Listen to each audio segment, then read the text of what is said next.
नमस्कार, मैं मोहम्मद इमरान। बजट 2024-25 आपने देख लिया होगा और अखबारों में अच्छी अच्छी हेडलाइंस पढ़ ली होंगी। न्यूज़ चैनलों में अच्छे अच्छे लोगों के कमेंट्स सुन लिए होंगे।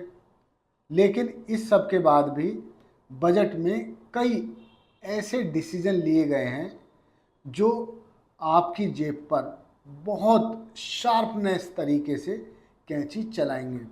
दरअसल बजट 2024-25 में प्रॉपर्टी इंडेक्सेशन में कुछ बदलाव किया गया है। क्या बदलाव है? यदि आप प्रॉपर्टी की खरीद बेच करते हैं तो आपकी जेब बहुत कटने वाली है। जैसा पहले चलता आ रहा था वैसा नहीं होगा। दरअसल आप खुश हो रहे होंगे। खुश इसलिए हो रहे होंगे, कैपिटल गेन टैक्स 20% से 12.5% कर दिया गया है। पहली नज़र में तो आपको खुश हो लेना चाहिए कि टैक्स वाकई कम हो गया है। लेकिन अब मैं आपको गहराई में लेकर चलता हूँ, बताता हूँ कि आपका नुकसान होने वाला है या फिर फ़ायदा होने वाला है। इस वीडियो को आप आखिरी तक देखिए और आप समझिए कि प्रॉपर्टी में खरीद बेच करना और उस पर प्रॉफिट कमाना अब आपको सरकार को कितना चुकाना होगा। ये एक ऐसा पॉइंट है जो कम ही जगह हाईलाइट किया गया है। टीवी चैनलों पर कम जगह बताया गया है। अखबारों में हेडलाइन में केवल यही कहा गया है, कैपिटल गेन टैक्स 20% से 12.5% हो गया है। लेकिन उन्होंने पूरा गणित नहीं समझाया। मैं आपको अब पूरा गणित समझाता हूँ। दरअसल पहले आप ऐसा समझिए कि 2016-17 में आपने एक प्रॉपर्टी खरीदी। प्रॉपर्टी थी 1 लाख रुपए की। लेकिन जब आपने इसको 2023 में बेचा तो ये प्रॉपर्टी हो गई 1,60,000 रुपए की। यानी आपको 60,000 रुपये का बेनिफिट हुआ। मोटा मोटा यही दिखता है कि आपको 60,000 रुपये का बेनिफिट हुआ है। लेकिन अब मैं चलता हूँ कि असल बेनिफिट क्या हुआ पुराने नियम के हिसाब से। दरअसल कॉस्ट इन्फ्लेशन इंडेक्स, जो कि कीमत को एडजस्ट करता है, इसका बेस ईयर है 2001 और हर साल नंबर बदलते रहते हैं। ऐसा मान लीजिए कि 2001 में कॉस्ट इन्फ्लेशन इंडेक्स था हमारा 100, लेकिन ये 2023 में हो जाता है 363। अभी यही चल रहा है, एक्चुअल में यही है। और नंबर हर साल बढ़ते रहते हैं। आप देखिए 2001 से 2023 में कितना ऊपर आ चुका है। अब समझिए पूरा गणित कि किस प्रकार से आपको पुराने नियम में प्रॉपर्टी गेन टैक्स देना पड़ता था। अब देखिए आपने प्रॉपर्टी खरीदी 2016-17 में 1 लाख की, 2023 में 1,60,000 की बेच दी। अब ऐसा मानिए कि जब आपने प्रॉपर्टी खरीदी उस टाइम कॉस्ट इन्फ्लेशन इंडेक्स 264 था, लेकिन अब 348 हो गया है। यानी बेचने वाले कॉस्ट इन्फ्लेशन नंबर को आप खरीदने वाले से डिवाइड कर दीजिए। तो जब आप ये डिवाइड करेंगे तो आप पाएंगे कि डिवाइड करके 1.4% आ जाएगा।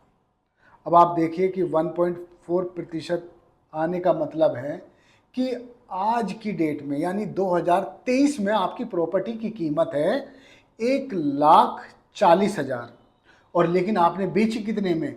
1,60,000 रुपये में।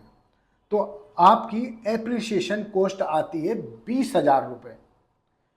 अब आपका जो टैक्स लगेगा ना, वो 20,000 रुपये पे लगेगा। ये पुराना नियम कहता है। अब देख लीजिए, अब 20,000 रुपये पे 20% कैपिटल गेन टैक्स लगता है तो 4,000 रुपये बनता है। लेकिन अब मैं नया नियम बताता हूँ आपको। नए नियम में आपका कैपिटल गेन टैक्स 12.5% लगेगा, लेकिन इसमें पुराने नियम को हटा दिया है। फ्लैट 60,000 रुपये आपने ज़्यादा पर प्रॉपर्टी बेची तो 60,000 रुपये पे लगेगा। अब 60,000 रुपये पे 12.5% कैपिटल गेन टैक्स बनता है 7,500 रुपये, यानी कट गई ना जेब, जस्ट डबल से थोड़ा सा कम।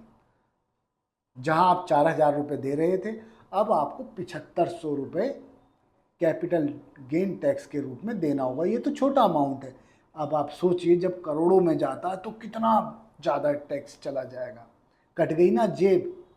ये सब गणित किसी अखबार में नहीं, किसी चैनल में नहीं बताया जा रहा। क्यों? क्योंकि हमारे प्रिय प्रधानमंत्री नरेंद्र मोदी जी और फाइनेंस मिनिस्टर सीतारमण की जो ये एक शार्पनेस, क्लेवरनेस वाला जो बजट है, प्रॉपर्टी वालों को सीधे सीधे मार गया। नया नियम आपने सुन लिया, लेकिन एक वक्त था दोस्तों जब इन्फ्लेशन को बीट करने के लिए सबसे अच्छा टूल प्रॉपर्टी को माना जाता था। लेकिन अब प्रॉपर्टी गेन टैक्स में क्या टैक्स लग रहा है, कमा लीजिए आप, टैक्स भी दीजिए फिर। तो इन्फ्लेशन को बीट कैसे करती थी प्रॉपर्टी? सपोज मानिए कि रुपए की कीमत लगातार घटती जाती है, यानी वस्तुओं की कीमत बढ़ती जाती है और पैसा गिरता जाता है।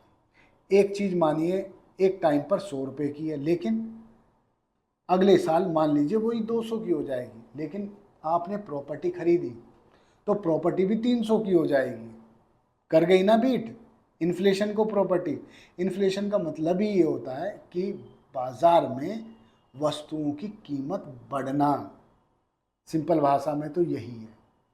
लेकिन अब इन्फ्लेशन को बीट भी कर लेंगे तो भी आपको बहुत ज़्यादा फ़ायदा नहीं होने वाला है। और एक अहम बात ये भी है कि जो प्रॉपर्टी 2001 से पहले आपने खरीदी या आपके पिताजी ने खरीदी, उस पर पुराने नियम के हिसाब से ही टैक्स लगेगा। एक अहम बात ये भी है कि पहले long term capital gain tax 3 साल के बाद लागू होता था, लेकिन अब 2 साल पूरे हो गए तो मतलब आप पर वो लागू हो जाएगा। देखा, बजट 2024-25 कितनी खुशी लेकर आया है प्रॉपर्टी वालों के लिए। इस पर ध्यान दीजिए, गौर से बजट को पढ़िए तो आपको समझ आ जाएगा ऐसे ना जाने कितने डिसीजन हुए हैं। धन्यवाद, आप देखते रहिए जय हिंद जनाब। अगली बार नए टॉपिक के साथ फिर मिलूँगा। धन्यवाद, शुक्रिया, जय हिंद।